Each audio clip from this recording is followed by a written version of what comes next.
Vladimir Putin chegou à Coreia do Norte para um tapete vermelho de boas-vindas na noite de terça-feira, 18 de junho, no início de sua primeira visita ao estado totalitário em 24 anos, com Kim Jong-un.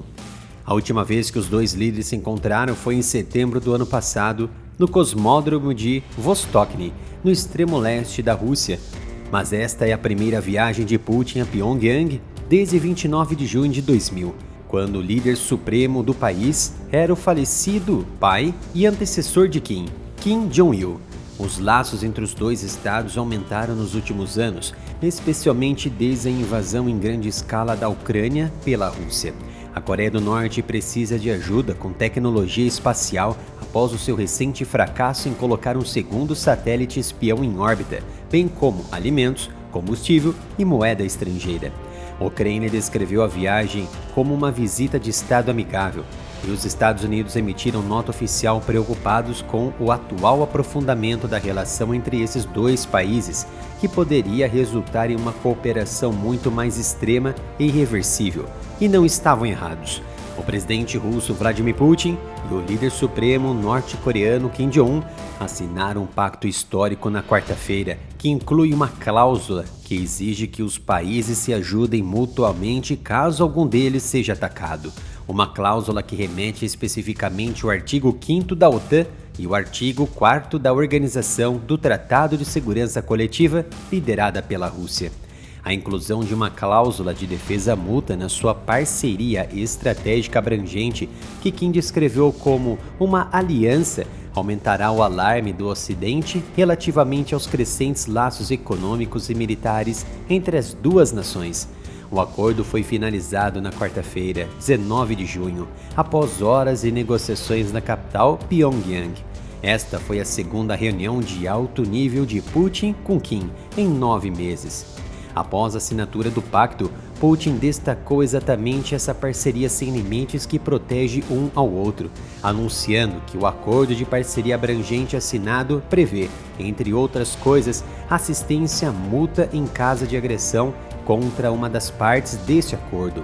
Não ficou imediatamente claro que forma esse apoio poderia assumir e nenhum detalhe do acordo foi tornado público. Mais tarde, Putin descreveu o pacto como defensivo, citando o direito da Coreia do Norte de se defender. Ele acrescentou que a Rússia não descarta o desenvolvimento da cooperação técnico-militar com a Coreia do Norte. Mais cedo, houve uma pequena confusão entre os assessores de Kim Jong-un e os ministros russos. Um funcionário norte-coreano expulsou os ministros russos que entraram na sala de reuniões antes de Kim Jong-un. Tratou-se apenas de formalidades não cumpridas do lado da Rússia. Kim Jong-un, falando após a cerimônia de assinatura, classificou o acordo como o tratado mais forte alguma vez assinado entre os dois países, elevando a sua relação ao nível superior de uma aliança. O pacto levaria a uma cooperação política, econômica e militar mais estreita, saudando o acordo como acelerando a criação de um novo mundo multipolar. A visita de Putin foi acompanhada de perto pelos Estados Unidos e pela Coreia do Sul, em meio à preocupação de que a crescente cooperação militar entre os estados isolados e atingidos por sanções possa impulsionar o esforço de guerra do Kremlin na Ucrânia e aumentar as tensões na Península Coreana. Os Estados Unidos haviam declarado que as preocupações não estão nas relações entre eles, ou seja, a amizade, mas sim o que pode surgir a partir disso. O novo pacto substitui imediatamente os acordos anteriores assinados, lá em 1961, na era soviética, e nos anos 2000 e 2001. Isso porque extrapolou todas e quaisquer cooperações já feitas na história das duas nações, até mesmo durante as boas relações de Putin com o ex-líder supremo Kim Jong-un. Muito provavelmente você já conhece a loja oficial do Ara Militar, mas se ainda não conhece, temos muitas camisetas, canecas, pôsteres e outros produtos por um preço acessível e a qualidade do tecido é extremamente alta. Acesse mapenca.com/aramilitar. Cada compra efetuada aqui no site você ajuda diretamente no crescimento do meu canal. Os dois países, em 2000, também assinaram um novo acordo de cooperação. Ao contrário de um documento de 1961 entre a União Soviética e a Coreia do Norte, essa nova iteração não incluía referência à assistência de defesa militar mútua, mas foi vista como um passo importante no relançamento de uma relação tensa e estreitamente ligada entre as partes. Os dois vizinhos têm laços profundos na Península Coreana. O avô de Kim Il-sung, subiu ao poder no final da década de 40, como parte dos esforços soviéticos para instalar um governo controlado pelos comunistas no norte para rivalizar com um governo apoiado pelos Estados Unidos no sul, após a derrota do exército imperial japonês durante a Segunda Guerra Mundial. Mas as relações fortemente integradas se desgastaram e se transformaram nas décadas seguintes, à medida que a União Soviética entrou em colapso e o novo Estado da Rússia estabeleceu relações diplomáticas com Seul e apoiou múltiplas sanções das Nações Unidas ao programa de armas da Coreia do Norte.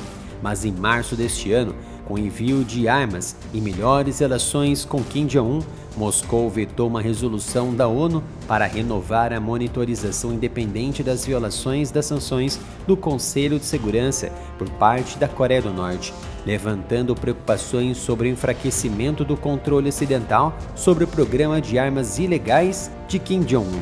Em Washington, o secretário de Estado americano Antony Blinken disse que a visita de Putin destacou as tentativas da Rússia em desespero de desenvolver e fortalecer relações com países que possam fornecer o que precisa para continuar a sua guerra que iniciou contra a Ucrânia. Blinken acrescentou que a Coreia do Norte está fornecendo munições significativas à Rússia, como munições para artilharias e até mesmo mísseis guiados e outras armas para uso na Ucrânia. O Irã também tem fornecido armamento, incluindo drones e mísseis, que têm sido utilizados contra civis e infraestruturas críticas na Ucrânia.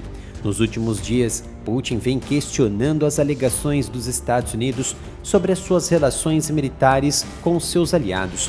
Moscou declarou que se os Estados Unidos podem fornecer armas, munições e até dinheiro para a Ucrânia e seus aliados, como no Oriente Médio, porque a Rússia não pode fazer o mesmo com seus parceiros em todo o mundo. A visita histórica representa um impulso significativo para Kim Jong-un, que permanece isolado no cenário mundial e não recebe outro líder mundial na sua capital desde a pandemia. Kim Jong-un abriu espaço para a Rússia a partir do momento em que a cooperação, no ano passado, foi mais estreita, fornecendo munições para a Rússia em sua guerra na Ucrânia. E em troca recebeu alimentos, produtos energéticos e tecnologia com técnicas e métodos para aprimorar o seu programa espacial.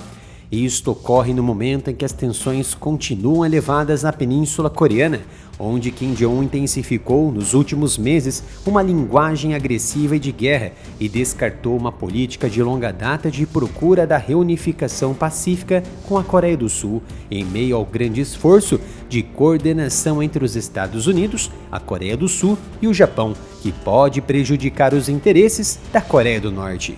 Após o área militar sofrer penalizações pesadas por apresentar análise sobre geopolítica e guerra, que outros canais não tiveram a coragem de publicar e que fere os princípios do politicamente correto, criei um novo canal, o Analytics, e já ultrapassamos a marca de 10 mil inscritos. Conto com a sua presença se inscrevendo e ativando as notificações.